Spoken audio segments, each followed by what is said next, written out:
রাজধানীর মোহাম্মদপুর বসিলা ৪০ ফিটে কুরবানির বিরাট হাট বসেছে। এখানে গরু, ছাগল, দুম্বা, উট বিক্রি হচ্ছে।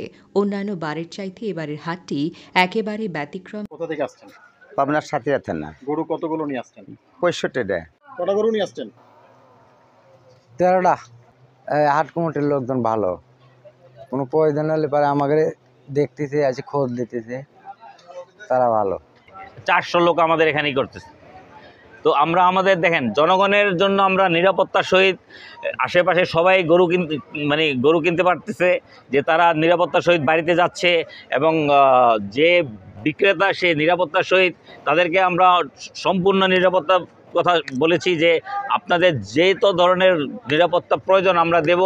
তার জাল টাকার এটা আসলে এটা একটা সময়, এটা একটা সময়, এটা একটা সিজন আমার মনে হয় জাল টাকার ইসের, তাই না, কোরবানির এটাই। হ্যাঁ, আমাদের জাল টাকার এখানে আমাদের এখানে যেমন আমাদের র্যাব, বাংলাদেশ র্যাব, এদের হ্যাঁ এখানে এদের র্যাবের আমাদের একটা আছে এখানে। তারেক রহমান সাহেবের এই আপনারা সবাই জানেন যে সে জনগণের পাশে দাঁড়ানোর জন্য সে তার কাজেই তার রাজনীতিটাই হলো জনগণের পাশে দাঁড়াতে পারলে তার রাজনীতিটাই সার্থকতা।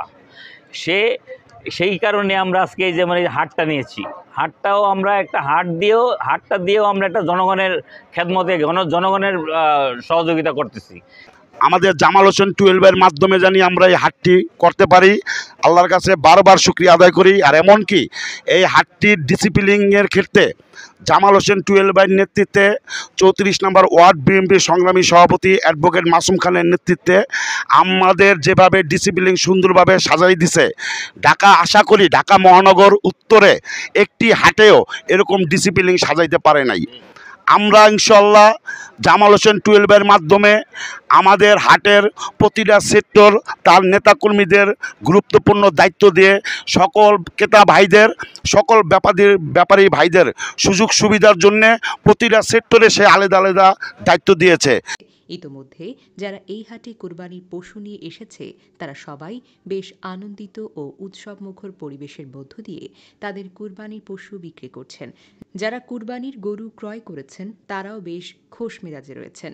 এখানে কোনো রকম কোনো ধান্দাবাজি বা দুর্নীতি কোনোভাবে নেই বলে সকলের মাঝে একটি ফুরফুরি মেজাজ লক্ষ্য করা গেছে। উল্লেখ্য, এবারের হাটটি মোহাম্মদপুরের বিএনপি নেতা জামাল হোসেন 12-এর সার্বিক পরিচালনা ও ব্যবস্থাপনায় আয়োজিত হচ্ছে।